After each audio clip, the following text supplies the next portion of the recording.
at them blocking the path.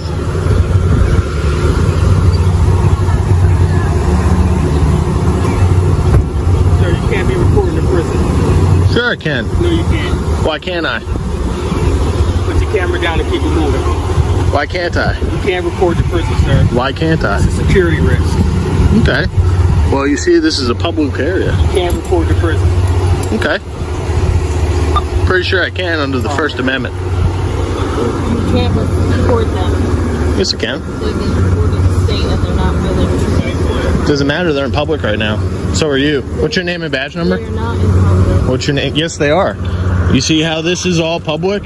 And you have to... You can't record the prison. It's a security issue. Yes, I can. You see? It doesn't matter. You see? Yes, it does. Because how do I know you're not out here? Here. You see how I'm talking right now.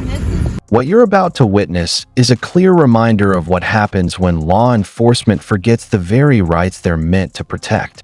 The auditor stays calm as the officers walk up, already tense and ready to shut things down. Almost immediately, one of them claims recording isn't allowed, a statement driven by uncertainty, not law. In reality, the sidewalk is public space, and the right to film is firmly protected.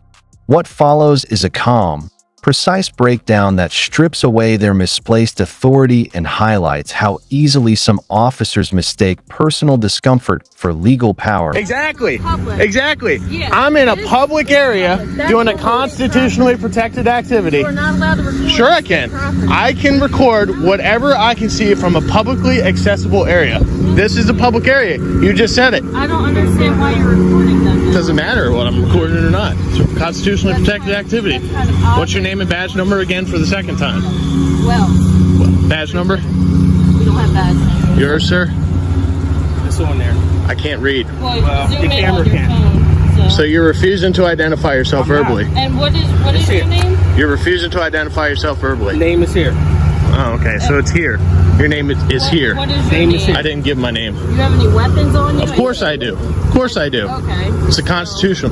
I'm allowed to. Open carry. Your license? No, you cannot. Okay, so you have a weapon on you. In a public area. You're recording. I don't know if you're Both constitutionally. Yes, you do. How am I supposed to know? What that? crime did You I... know you have a So weapon. what is your reasonable articulable suspicion of a crime has been committed, being committed, or So going to that's be a big committed? issue. No, it's not. You either need to leave. No, I don't. Yes, you do. No, I don't. Why do I need to Then leave? Let me see your ID. No, you can't see You my have a ID. weapon on you. I need to see your No, ID. you don't.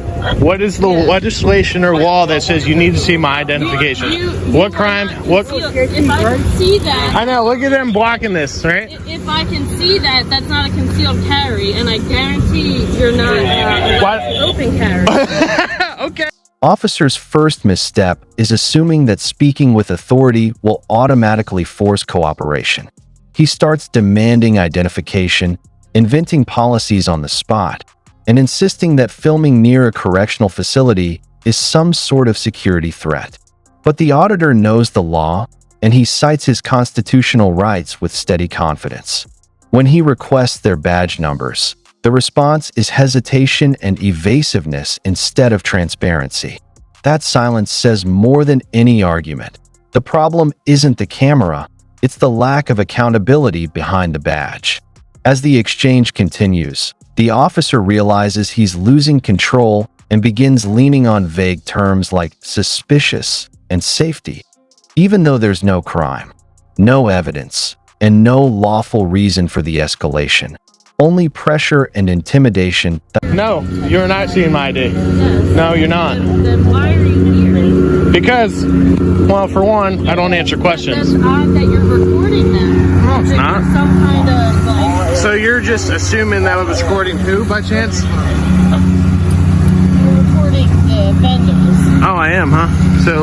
So you're now in my mind. And the scenery behind. How do you know? You don't know. You were facing this way. So? I pulled up.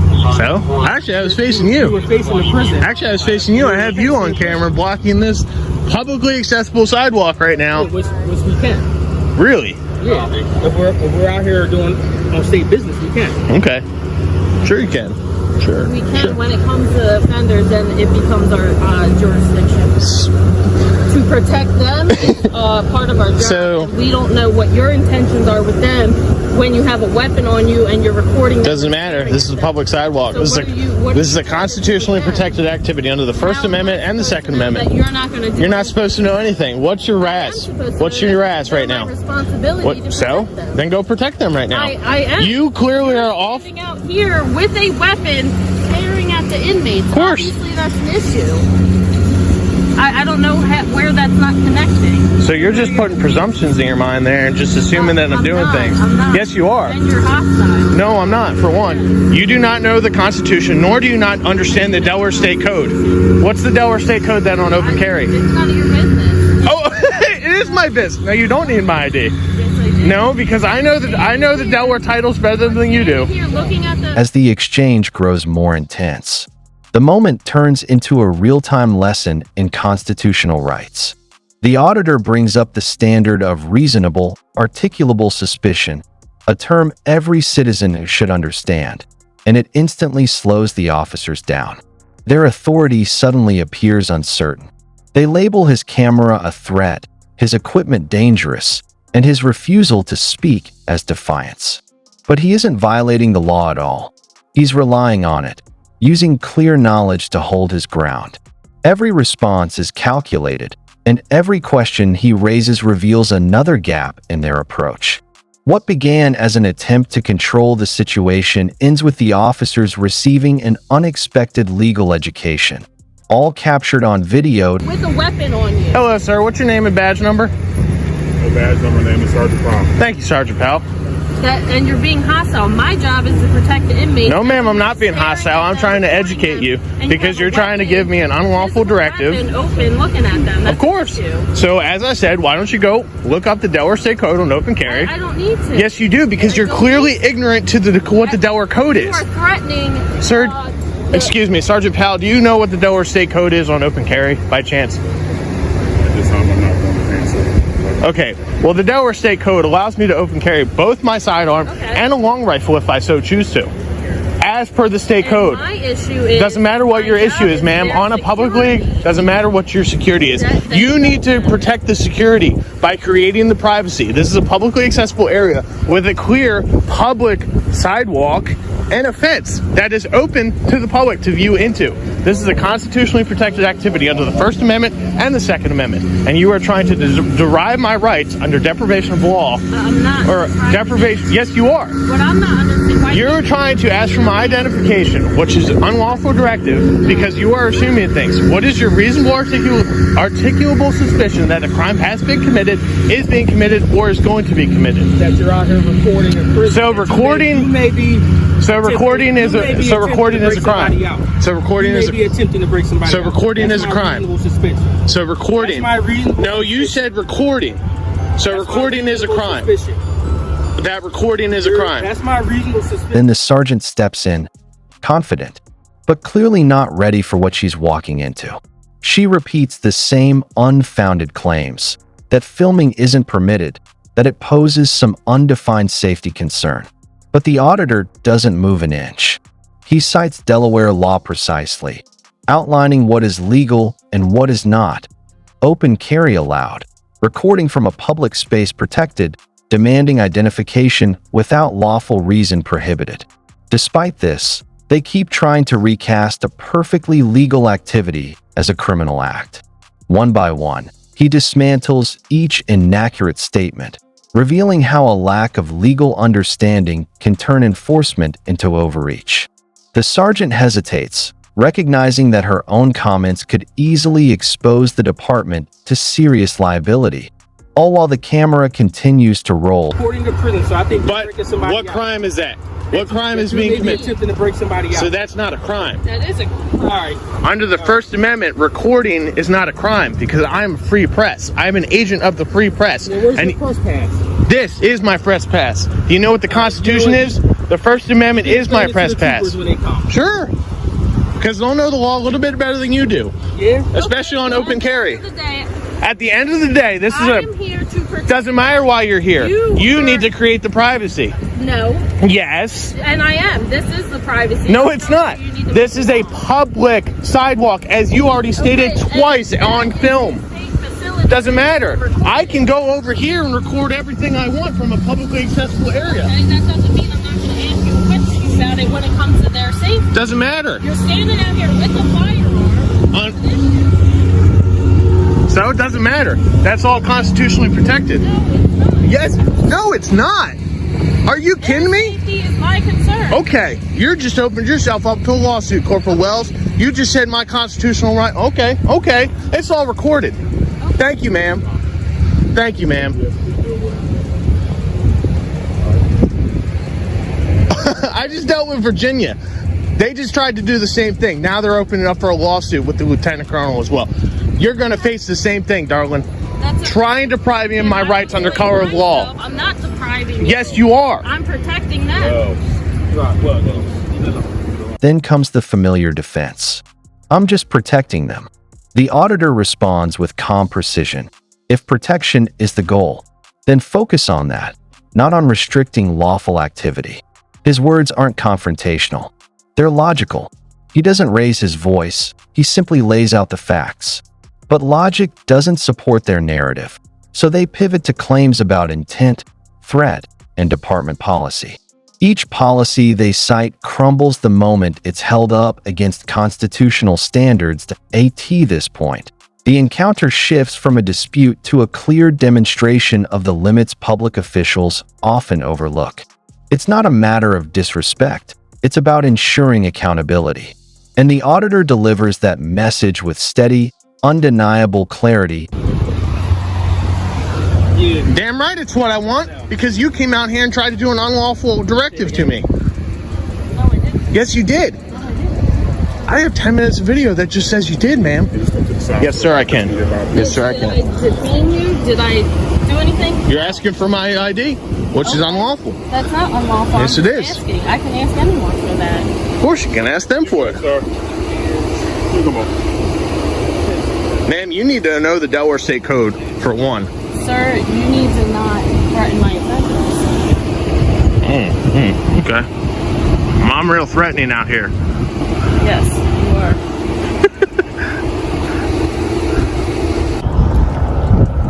Have your name and badge number, please?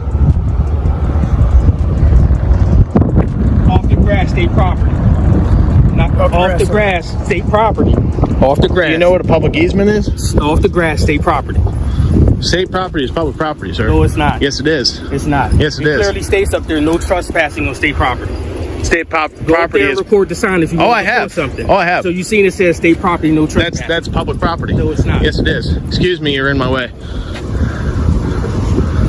Excuse me, officer, you're in my way. I don't feel comfortable with you on my left side. Excuse me. I don't feel comfortable with you trying to intimidate me with Well- a weapon on your side. I'd rather you face my weapon than be on the side that my weapon's not. Sir, I'm on state property. Good. Get the hell out of my way. The officers begin to show their discomfort. They crowd the walkway, ironically creating the very safety issue they accuse him of causing. Meanwhile, the auditor stays composed, calmly pointing out the contradictions as pedestrians watch in confusion. He reminds them that this is public space, not territory they control at will. The tension spikes when one officer steps in too close, positioning himself in a way meant to intimidate, hand hovering near his holster. Yet the auditor doesn't budge. He holds his position, makes them retreat, and in doing so reinforces a simple principle every citizen should be able to claim: the right to stand freely on public ground without fear or pressure from those sworn to serve.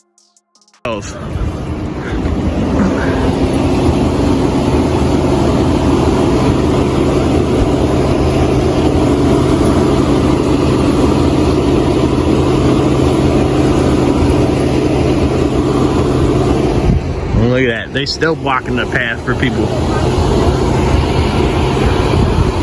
Y'all can come through. They're just trying to do stuff illegally. Go ahead. It's open to the public.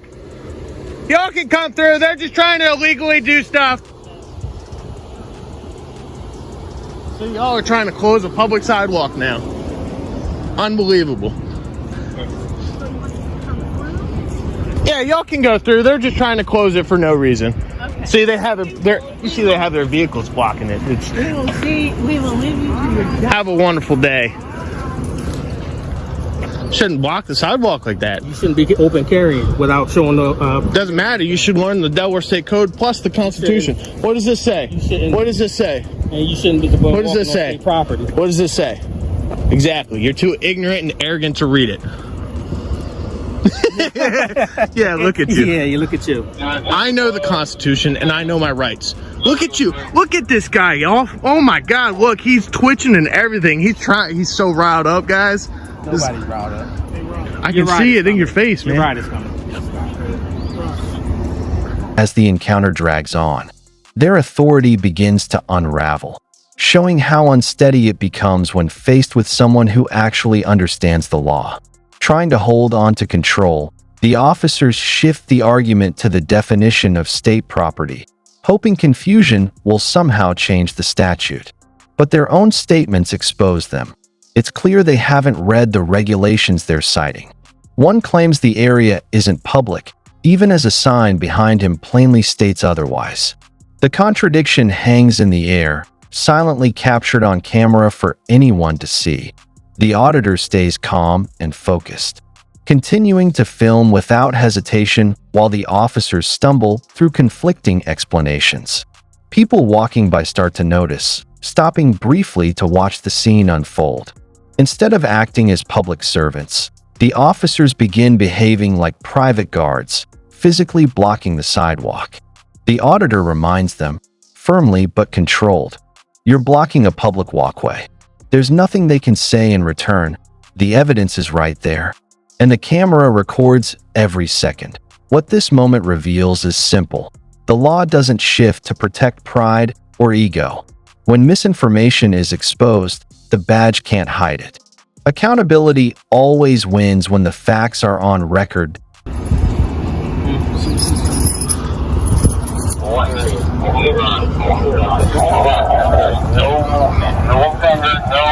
Okay, excuse me, I would like to walk through again.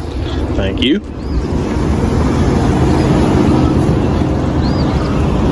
Look at you. This is unbelievable. Don't know the code? Don't know the Constitution? Especially this one right here, this fat little piggy right here. Yes, ma'am, in front of you. Sir, I don't think you understand. Look, she's even responding.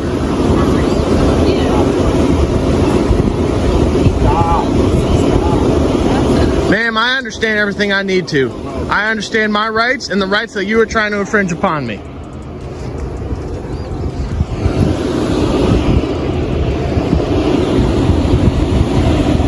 Hello. Oh, I love the shirt. Have a great day.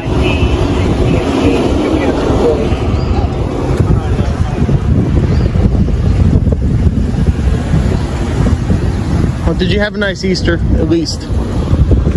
May I ask you that? Alright, fine. There's one there. Outside of four.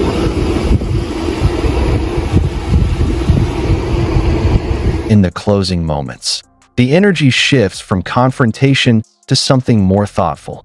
The auditor turns the camera toward himself and speaks directly to the viewers, the people who give moments like this purpose. He pauses, thanks the audience, and explains that these encounters aren't just about exposing mistakes. They're about building awareness, encouraging accountability, and giving citizens the confidence to understand their own rights. Know your rights, he says steadily, because no one in power is going to do it for you. The message lands with weight. This situation isn't only about one officer's misunderstanding. It reflects a larger issue. A system where authority often goes unchecked simply because the public isn't informed.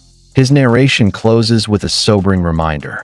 Law enforcement was created to safeguard freedom, not to generate fear. Yet too often we see officers unprepared, unsure of the laws they enforce, and disconnected from the responsibilities tied to their badge.